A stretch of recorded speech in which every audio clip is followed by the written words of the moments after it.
বাংলাদেশের নাম্বার 1 সুদর্শন পুরুষ এডলফ খান আপনাদের সামনে বিশেষ সাক্ষাৎকার নিয়ে আসছেন। টুকিটাকি তো কিছু করে টুকিটাকি যতটুকু নিজেকে ঠিকঠাক রাখতে যতটুকু। আচ্ছা, অনেকে ফ্যামিলিতে আছে যে মায়ের চিকাচিকি করে, এটা করছে সেটা করছে, আপনারা কি করছেন? না, আমি এত গোছালো না যে আমাকে বলতে হবে, আমি খুব গুছিয়ে চলি। সো এভাবেই করে কথা শুনতে পারি। কখনই করে প্রতিদিনই খেতে দেরি করলে খাই, বাসায় যেতে দেরি করলে খাই, তার সাথে একটু দেখা না করলে খাই। আর আদর ভালোবাসা বকুনিটা আসলে খুব আদর, তার স্নেহ আদর। সে আমাকে চোখের আড়াল করতে চায় না। আচ্ছা, আপনি এই পৃথিবীর সবচেয়ে বেশি ভালোবাসেন? আমার বাবা চলে গেছে, আমার মাকে ভালোবাসি। বাবার কোন জিনিসটা আপনি মিস করেন? বাবার ব্যক্তিত্ব, বাবার শাসন, বাবার আদর্শ, বাবার আদর, বাবার ডাক, বাবার প্রত্যেকটা উপদেশ, আমার প্রত্যেকটা স্নেহ, সব কিছু সব মনে পড়ে, সব মিস করি। আচ্ছা, কোন এমন একটা আঙ্কেল লাইন যেটা এখনো মাথার মধ্যে আপনার গেঁথে আছে? আঙ্কেল আপনি বলতো নেভার গিভ আপ। পৃথিবীতে অনেক কিছু ঘটবে, অনেক কিছুই তোমার পক্ষে থাকবে না, অনেক কিছু মিলতে চাবে না, কিন্তু কখনো গিভ আপ করা যাবে না। আমি কখনো ওইটাই আব্বুরের কথাটাকে আমি খুব মেনটেন করি। আচ্ছা, আঙ্কেলের ওই কথা মাথায় রেখে কি আজকে এই অ্যাডলফ খান?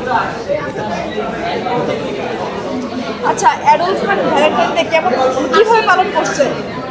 একদম ঘরে, বাসায় একেবারে কোনো কিছু করি। আমি এটা ভ্যালেন্টাইন ডে খুব একটা পছন্দ করি। কেন, ভাবি আছে? আচ্ছা, এবার মনে করি 365 দিনই ভালোবাসা দিবস। আলাদা করে 14 ফেব্রুয়ারিকে আমি আলাদা করে দেখি। বসন্ত তো পালন করছে? না, আমি কোনোটাই এবার পালন করি। নির্বাচন নিয়ে দেখলাম যে সবাই খুব ব্যস্ত, তাই এবারে এগুলো নিয়ে আমার খুব একটা মাথা ব্যথা ছিল না এবছর। ভালোবাসার দিবসে কিছু না কিছু করে, যে করে বাকি যে ভালোবাসা, মানুষের সাথে ভালোবাসার কথা বলেছি, বাসায় একটু ভালো খাওয়া দাওয়া হয়েছে এসে, কিন্তু আলাদা করে যে সেলিব্রেশনের কথা বলা হচ্ছে সেটা আমার করা হয়নি। আচ্ছা, অ্যাডলফ খান লাইফে অর্জন করা বেস্ট জিনিস কোনটা? মানুষের ভালোবাসা। আর মানে অ্যাডলফ খান লাইফে সবই করছে, ঠিক আছে, কিন্তু মানে কোন জিনিসটা এখনো করা হয়নি, ইচ্ছা আছে কিন্তু করা হয়নি? অনেক কিছু করিনি, অনেক কিছু বাকি রয়ে গেছে। সেই কাজগুলো যদি আল্লাহ চায় এবং আমি যদি চেষ্টা করি, যদি ভাগ্যে থাকে, আমি আমার হার্ডওয়ার্ক দিয়ে, আমার সত্তা দিয়ে, আমার পরিশ্রম দিয়ে আমি সেগুলো অ্যাচিভ করতে চাই। আর আপনি বলেছেন যে বাইরে যেতে আসতে আপনার পরিচিতির কারণে প্রবলেম হয়, হ্যাঁ, তো এখন কেমন লাগে জিনিসটা? আমি এনজয় করি। আমি কোনোটাকেই করে দেখবো না, বলবো যে আল্লাহ এত প্রবলেম হয়, এটা হয়, সেটা হচ্ছে না। প্রত্যেকটা জিনিস আমি মনে করি এটা একটা ব্লেসিংস। তাই বলে কি আগেরটা মিস করেন না? আমি মিস করি, সেই অ্যাডলফের লাইফস্টাইলটাকে খুব মিস করি। বিশেষ করে কোনটা?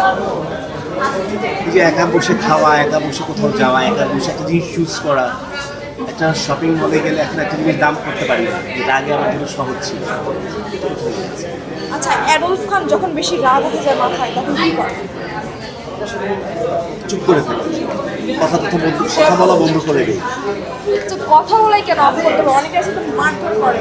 না, আমি আমাকে কন্ট্রোল করি, নিজের সাথে নিজে বোঝাপড়া করি, তখন আস্তে আস্তে করে কথা বন্ধ করি।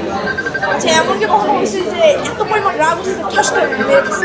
মাঝে মাঝে বিশ্বাস করে তো এটা সেটা করি, জিনিসপত্র ফেলে দিই, ভেঙে ফেলি।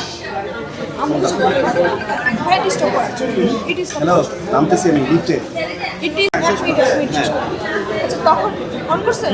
আচ্ছা, তখন কি আপনি কিছু বলেন যে ফাংশন করেন? না, আমি ওই রকম ভাঙচুর বা ওইরকম বাসায় কথা বলতে পারে এরকম কিছু না।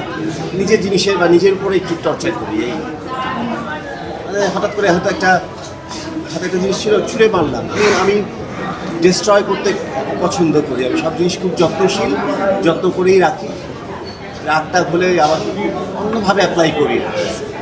আচ্ছা, অ্যাডলফ খান ফ্যাশন আইকন, তো অ্যাডলফ খান যে এখন যেটা পরে আছে, আগামী 10 দিনে কি পরবো, এটা কি আগে থেকে ভেবে রাখেন না?